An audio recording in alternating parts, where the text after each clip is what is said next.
Sorry. I cut you off early. I was in the moment. Welcome back. We are back. It is No One Asked Us, an Illini Postgame show. He's Craig. I'm Logan. Back from our holiday hiatus. Yes, some things happened while we were gone. I'm sorry we didn't hop on here to talk about it. Things were busy. We're not going to stress on it too much. Everybody else has covered the Terrence Shannon thing ad nauseum. We will talk about it more in depth later on when more information gets put out there. But right now, we're going to talk about tonight and tonight's game, the Illinois big 30-point thumping over Northwestern in Champaign. Welcome in. If you're in the chat, let us know you're here. Tell us what's up. Give us your questions. Give us your thoughts. We will get to those here shortly.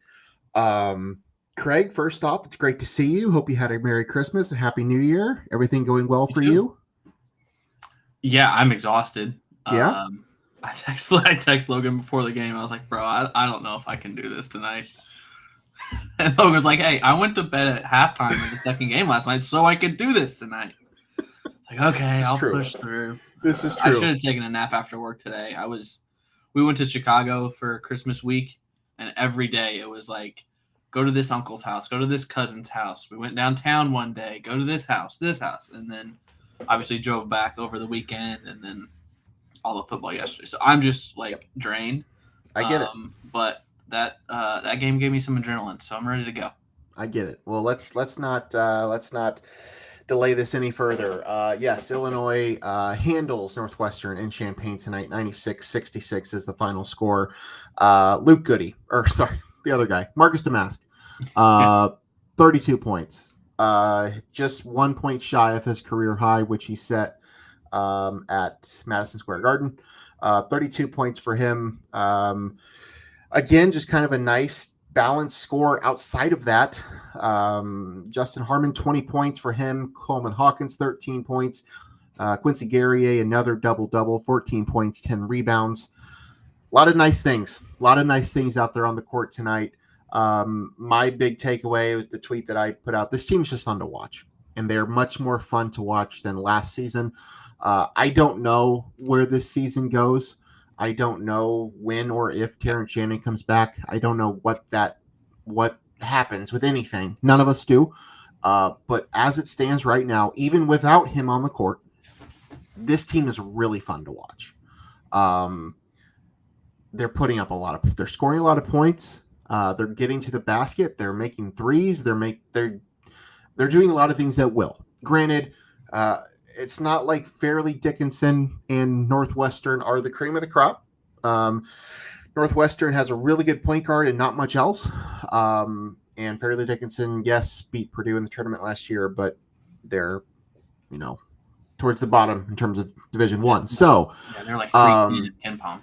Right. I'm not going to, sit here and talk about, knocking off the number one team in the country, which would be in play on Friday. But for what we're seeing right now for a team that just lost its best player for who knows how long, not only their best player, a surefire All-American up until last Thursday. This is fun. This is fun to watch as a fan. And I know that I'm not the only one that thinks this. This has been an enjoyable experience. Yeah, it's not out of the blue. I wouldn't even go as far to say it's unexpected. It's just refreshing. Yeah. It's just refreshing to see the plan work. And I thought of this during the game. What has been my number one thing about the team the last couple seasons? They go stupid.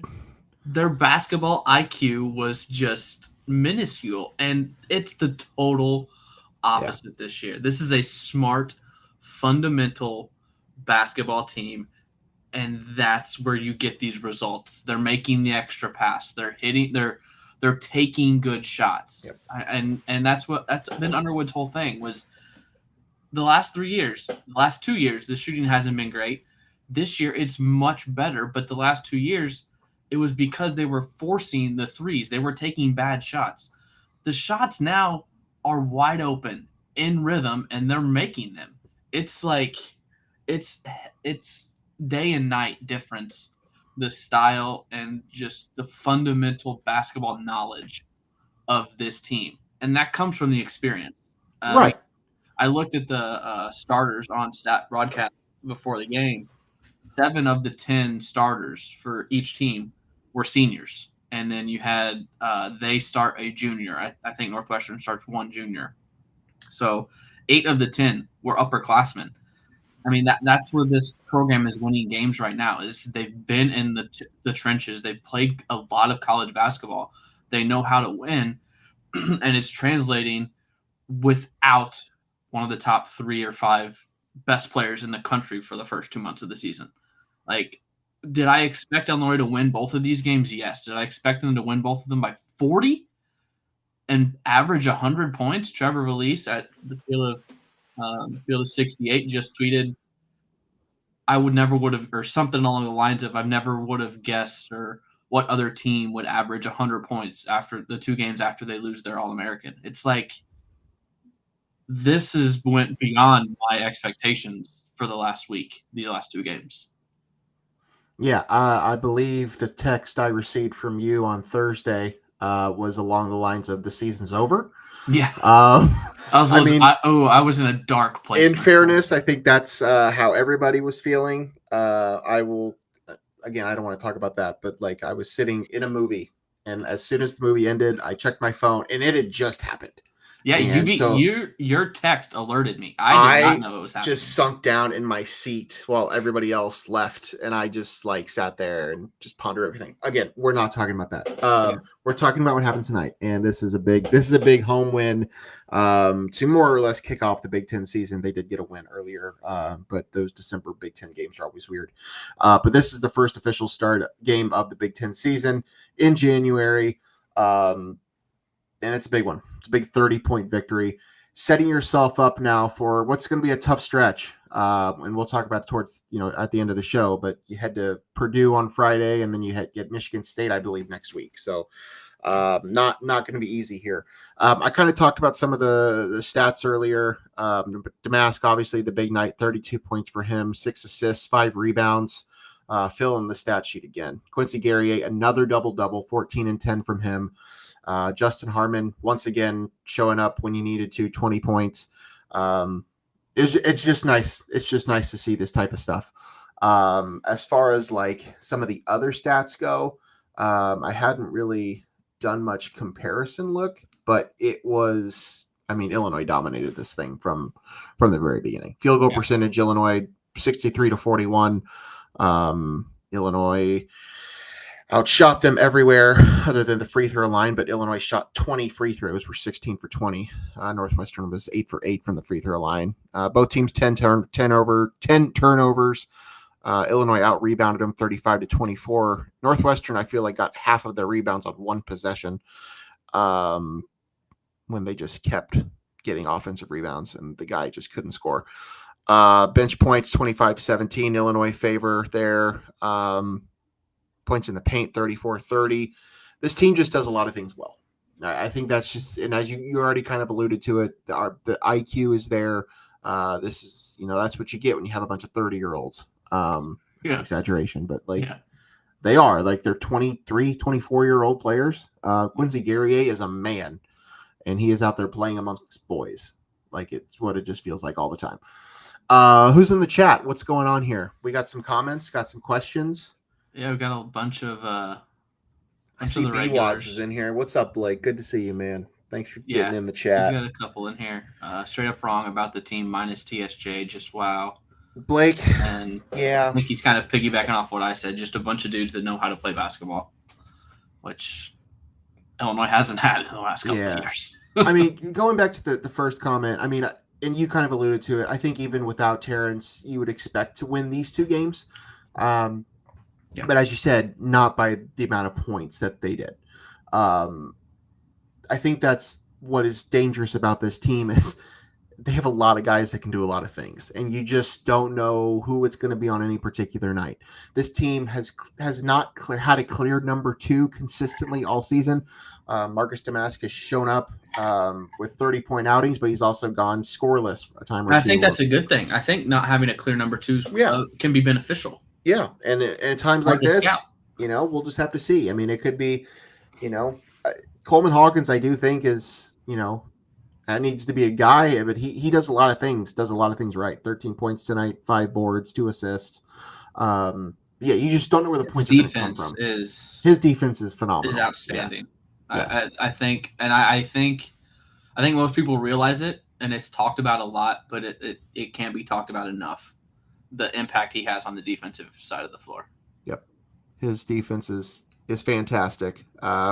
He's phenomenal. It's not just in the post too. Like he does some things wherever he's at on the floor. Can really disrupt some things. Boo Booey tonight, 20 points still for him, which to be expected. I mean, he's an all Big Ten player for a reason. Maybe the best point guard in the Big Ten. And tonight he was there, but there wasn't much else around him, and that's kind of how the season's going to be. There's not much else there for around Boo, so kind of feel for him. You thought maybe he would get a little bit more after the season they had last year, but not really the case. What else we got in the chat? I see Mike's here. I see Brant's here. He said early on, right when we started, Dion thinks this team can beat Purdue, and actually, I mean, I don't think they can. Call me an optimist for the first time in a long time. I think the matchup might be better than assumed. I mean, Edie's going to get 30 and 20. Yeah. But if this Illinois team guards Purdue like they've been guarding this season, I know Purdue's guards are playing well. They're much improved. They're legit guards now. But if Illinois can guard on the defensive end and give their guards fits, it could be an issue, and it could be a lot closer than people expect. What does KenPom have it at right now? Have you looked? I have not. I've not been on KenPom today. Illinois is up to number 8 in KenPom. I mean, they've got an 82-74 Purdue, so the line will probably be 7 or 8. Yeah. I don't bet Illinois games anymore. How much is too much to spend on tickets Friday night in West Lafayette? Asking for a friend, of course. I don't think it's going to be cheap enough for you to get in. It's actually not as bad as you think. Are you looking right now? I have it pulled up. I can get in for $150. I was going to say 125. I can get in for 146. That looks like the cheapest. I'm on SeatGeek currently. Okay. It's the first one I went to, but to answer 125. I see a 125 in the top. Have you been to Mackey? No. It's fun. You want to go? It's fun. No, I do not want to go. I mean, do I want to go? Yes. Can I afford to go? No. And do I want to drive to go? No. But back to Michael's comment. Whatever. It's not out of the question. No, it's not. I don't think it is at all. Yes. Will I put money on them to? No. But I think the team could match up well. Yeah, I mean, you'd obviously feel better if you had Terrence on the court, but that's not happening. But if this team plays like they did tonight and like they have, the last couple of games without him, I think it's certainly in play. Yes, as you said, Zach Edey is going to get his, and like you just accept that. But who knows? I wouldn't put it past them to upset Purdue. I wouldn't expect it. I'm not expecting it to happen, but I certainly think it's within the realm of possibility. The Northwestern team that Illinois just beat by 30 beat Purdue. So it's possible. Absolutely. It's the Big Ten. The Big Ten stinks. Don't forget. What's up, Jonah? The defensive rebounding fueled the offense, made some clutch stops, which led to clutch 3-pointers from Harmon, back downs from Domask, and so much more. Yeah, the defense and the rebounding are huge. As we talked about, Coleman's defense. Ty did a nice job. Yeah, I mean that's what it came down to. Luke Goody had a really nice stretch of getting a lot of big rebounds. Lucas Johnson-esque, I believe somebody tweeted. Yeah, I mean it was just a lot of effort. It's a lot of effort and it's a lot of IQ, things that we just haven't seen even on some of the better Illinois teams the last few years. Again, that just comes with the guys you bring in, the years of experience you bring in, and guys that are just hungry to play. Justin Harmon is a guy that could have gone to another high major school for his 5th year and played more at like a, I don't know, like a Rutgers or something like that. He chose to come to Illinois. He chose to come back to the state of Illinois, and played a reserve role. But he's stepped up now 2 nights in a row without Terrence Shannon on the court and put up double-digit points.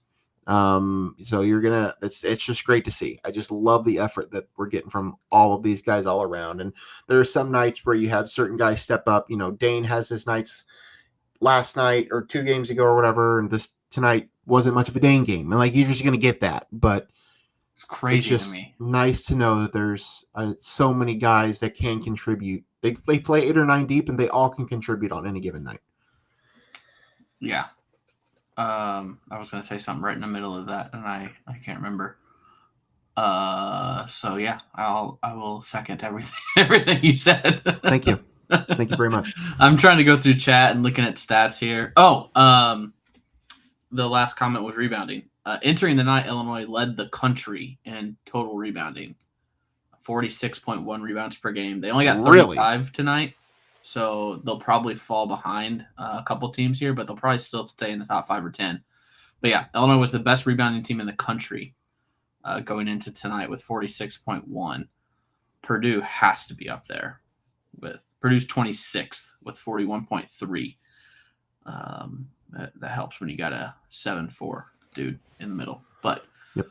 I think that goes along with the matchup against Purdue. I think Illinois got a chance because they rebound the ball so well. If they block Edey out, I know he can jump right over you, but if you block out and go up and maybe I know he doesn't foul a lot, and maybe it's just the last 2 games, but I feel optimistic about Friday. Do I think they're going to win? I don't know. No, I don't, but I think there's more of a chance than people think. Let me just ask you a question. Not to bring down everything, but just looking at numbers and thinking about how the game went and such. Tonight? Yes. Yeah. Are you at all concerned that Brad went 6 deep? Not concerned because of the way that I understand, how this game in particular went. But I'm talking about it's January 2nd. We do not know the fate of Terrence Shannon Jr. He may be back next week. He may not be back all season. Yeah. Tonight, in a 30-point victory against one of the lower tier teams in the Big Ten, all things considered. Not according to a certain national pundit. He has a top 5 in the Big Ten. Whatever. Regardless, 6 deep. 6 deep. It's something to look at. That's it. Domask, Goody, Guerrier, Rodgers. Rodgers only played 20 minutes, but he got into foul trouble in the first half. Hawkins and Harmon. All of them played, other than Rodgers, all of them played at least 29 minutes. Yeah. Dane had 4. Gibbs Longhorn had 6. Yeah, Monty had 2, and then the red shirts got in at the very end. I thought there could have been more Dane tonight. I thought he had a couple really good moments early. I thought this could be another Dane game. I know he doesn't do great against high major teams, as I like to call him. He's the mid-major All-American, but right. I felt like he could keep up with the Northwestern bigs. So that is the one that I think could have got more minutes. I don't think Hansberry's ready, and I don't think Gibbs Longhorn is ready. No, Gibbs Longhorn can light it up offensively if you give him the chance, but he was in there for all of 20 seconds, and he already had a turnover. Yeah. Granted, that wasn't necessarily all his fault. He just kind of happened to touch the ball as he was out of bounds, but kind of a bad pass. Yeah, he was literally he just walked into the game and he already committed a turnover. Yeah. Dane, I thought might have been involved in the best play of the game. That fast break, give and go type thing. That was, it was early. There was a lot more things happen after that, but that was a nice little moment. Dane running the court, and then he hardly touched the floor after that. So, I don't know. I think there are such things as Dane games, Dane matchups. I thought this could have been one of them, but all I'll say is it is a little concerning to me. That I don't know.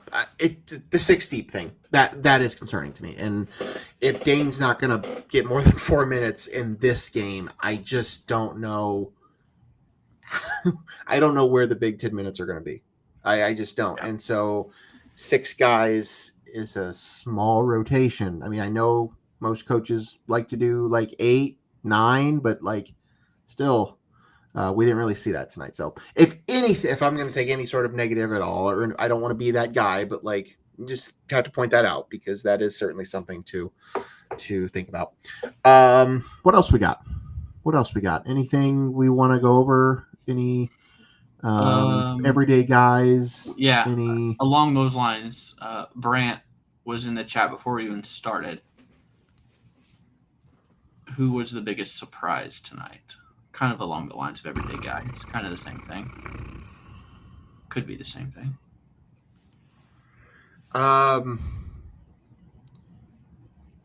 Biggest surprise to me, other than Dane only playing 4 minutes.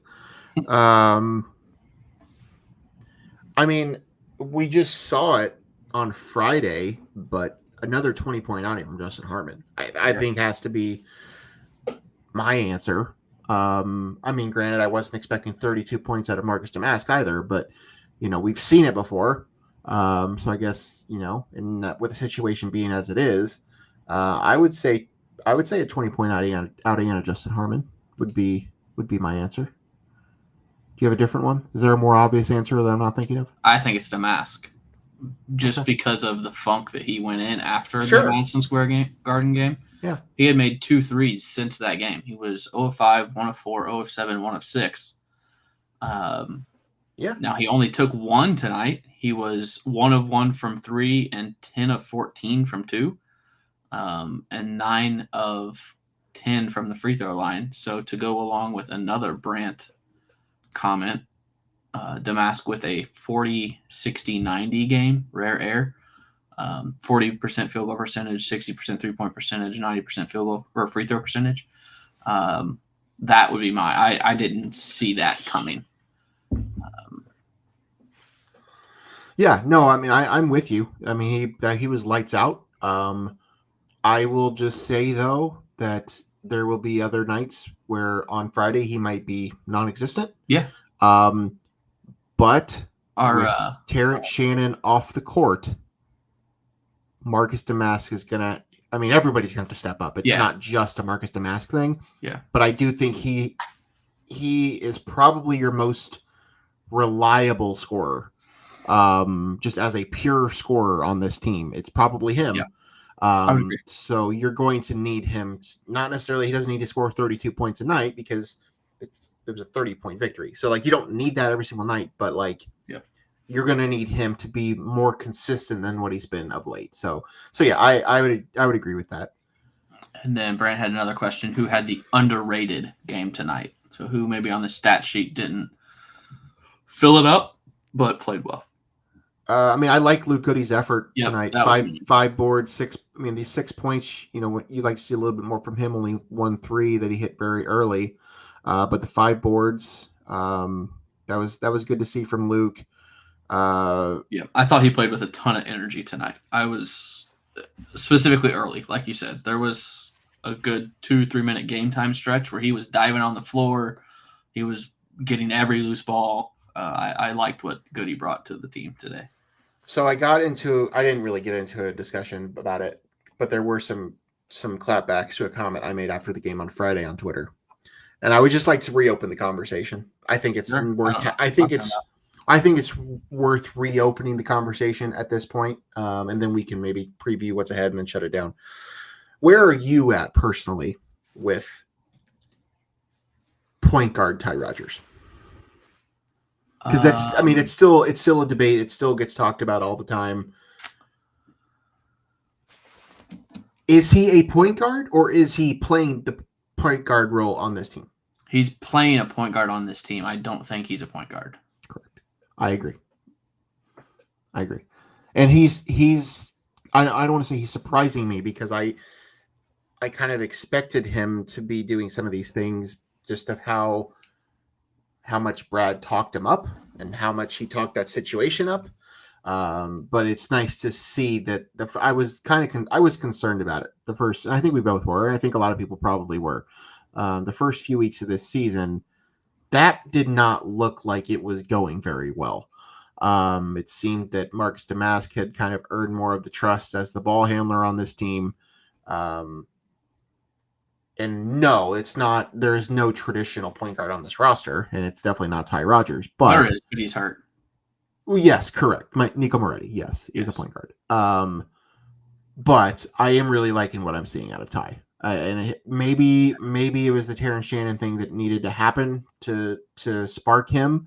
Doesn't score a lot of points, and you don't really want him scoring a lot of points because he can't make a basket outside of out of the lane. But still, he does some nice things. He does some nice, drive and dish and plays good D. Had 3 boards tonight, 4 assists, 6 points.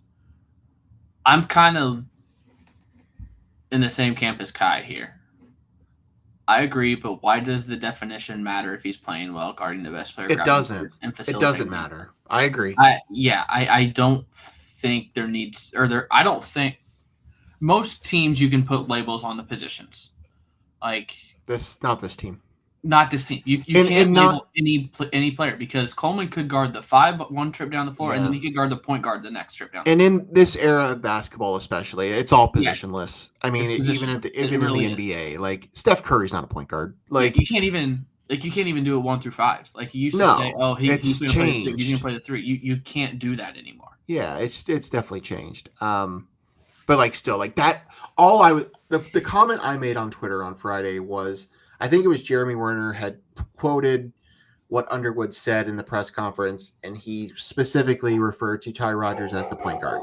Yeah. And my response was, we're still pushing this Ty Rodgers point guard narrative. It's not a knock on Ty, and it's not a knock on him in that role. I just think we need to. I'm over that. Like I get it. Like that the point guard is like. It's a position on the basketball court. Like, I understand that, but like, this doesn't need to be a thing anymore. Like, he is out there. He's one of the guys on the court. He does some facilitating. He does some things well. He is not Darren Williams. He is not Dimitri McKamey. He is not Trent Frazier, Ayo Dosunmu, Andre Curbelo. Like, he's not a point guard. Right? Some of those guys, I'm not sure we're really point guards. I think the closest to a point guard currently is Harmon. I feel like he's more point guard than Rodgers is. Yeah. It's Harmon or Moretti when he comes back, which Moretti is doing some on-court work now. So could be back fairly soon. Yep. All right. Let's see. Coming up, as we already talked about, Friday night in West Lafayette, a fun Friday night Big Ten game. Big matchup. Number 1 Purdue, number 9 Illinois. As we talked about, I mean, I'm not going to, neither of us are sitting here and predicting Illinois is going to win this game, but I don't think it's out of the question that they can't. They have shown that they are a good enough team without TJ Shannon that they can do some things. So we'll just have to see, if that's the first Big Ten loss of the season, so be it. I'd be more interested how they bounce back after that against Michigan State early next week. If you're asking me, next game, it is the very next. I think so. Yeah, I don't know. Is it like Tuesday or Wednesday? Thursday. Or something? Oh, it's all the way Thursday. Okay. Friday to Thursday. So yeah, I think that's the bigger deal for me. But it's certainly a game that I do think is winnable. I don't think anybody. It's college basketball. Nobody is unbeatable. Mm-hmm. Even the best teams like Purdue, like Arizona, like everybody else that's lost already to whoever this year. So could that be Illinois? Yeah, absolutely. Will I be shocked? No. Either way, no, I won't. Would love to go? Probably won't. There's more of a chance. Obviously, there is always more of a chance to beat a team at your own court than the opposing, than the visiting arena. So it's very unlikely. But I do think with what we've seen the last 2 games, the matchups, the way this Illinois team guards their asses off, I I think it could happen. I really think it could happen. Oh no, I absolutely think it could. I don't think it's out of the question at all. How about our buddy Connor Onion, friend of the show, bringing up the SIU versus SIU matchup? Yes. Friday night. Lance Jones, Marcus Domask Yeah. on Friday. Yeah, that'll be a lot of fun. It's crazy, and Hummel even mentioned it that Southern lost both of those players, and they still are playing well and have one of the top scoring players in the entire country. So He's number one. Yeah, the number one scorer in the country. They got a big win tonight. Big conference win tonight for the Dogs. Big matchup on Friday. Not Illinois Purdue. It is Marcus Domask and Lance Jones. Yeah. Battling it out. I wish Onion was on the call for that. That'd be a lot of fun, but I think it's probably somebody else. Oh, Xavier Jones is not the leading scorer anymore. He's second. Do we want to talk about the elephant? Which elephant is that?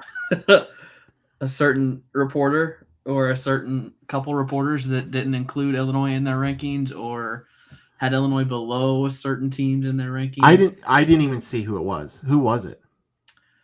Steve Greenberg from the Tribune. Okay. Not Tribune, Sun Times, I think, did not have Illinois in his top 25.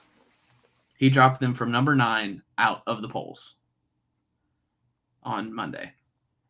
And Andy Katz released his Big Ten power rankings today and had Illinois at 6, behind Northwestern, behind Ohio State, behind Michigan State, and obviously Purdue, and one more team,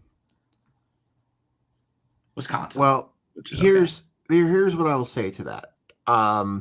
Obviously, I think it's a little ridiculous, but in defense of those type of people, those type of decisions, I think there were a lot of question marks about this team going into the season.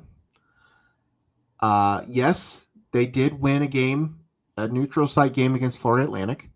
But their other two matchups against good teams, they did not win. And then you'd lose your best player for who knows how long. I'm not saying I would have removed them from the top 25 altogether or that I would put them that low in the Big Ten, but I can certainly understand some hesitations about where you put them. Some people choose to do their rankings based on what's happened so far with the games on the court. And some people obviously factor in things that have happened and, whatever. Obviously tonight proved that I think both of those two people were wrong. So, yeah, I mean, it is what it is. Like this team is talented. There's a lot of options here. There's a lot of scorers here, even without Terrence Shannon. I don't think this team I don't think they'll win the Big Ten without Terrence. And I think they're gonna struggle in games. And they may lower themselves some seed lines without Terrence Shannon on the court this season. But regardless, I don't think there's any question that they've proven it. They look to me like they're one of the top 25 teams in the country, even without him on the court. So we'll just have to see how things play out. Again, Friday's going to be big. Next week against Michigan State's going to be big. This is a pretty tough next two games. So we'll find out some things. And who knows? Maybe Terrence will be back on the court. I don't think he will be. But you never know. A lot could happen there. Yeah, a lot could happen. There's a lot of different ways that can go. All right. Anything else we need to talk about? We probably need to get you to bed. Been a wild and crazy couple weeks for you. So, no? It's holidays. You're amped up? Dude, I love the holidays. I love Christmas. It's my favorite time of year. 5 Christmases? Yeah, I was at my 5th on Friday night. Yeah. I mean, if you count, Friday was just kind of like one long Christmas, but yeah, like I had family stuff Saturday, Sunday, Monday. Then Allison and I did our own like Friday morning during the day, and then we did her family Friday night. So yeah, 4 or 5, however you want to look at it. Yeah, so it was just a long week of that. I already miss it, but it's just When will super your busy. decorations come down? I don't know. January is always busy, so like I don't know honestly. She usually likes to keep it up. Her birthday is right around yours, so she usually likes to keep them up like around till around her birthday. So they'll come down here the next week or two. But obviously they're still up. There's Christmas stuff behind me and tree right here. I'm staring at it, and yeah. So soon enough. All right, let's get off this thing. Final from Champaign, 96-66. Illinois thumps Northwestern despite Boo Booey's 20-point effort. Next up for the Illini, they head to West Lafayette on Friday night to match up with Zach Edey in the number 1 ranked Purdue Boilermakers. For Craig, I'm Logan. We will probably see you Friday. We haven't really talked about it. I think our plan is to mostly do shows when we can. So Forgot about that.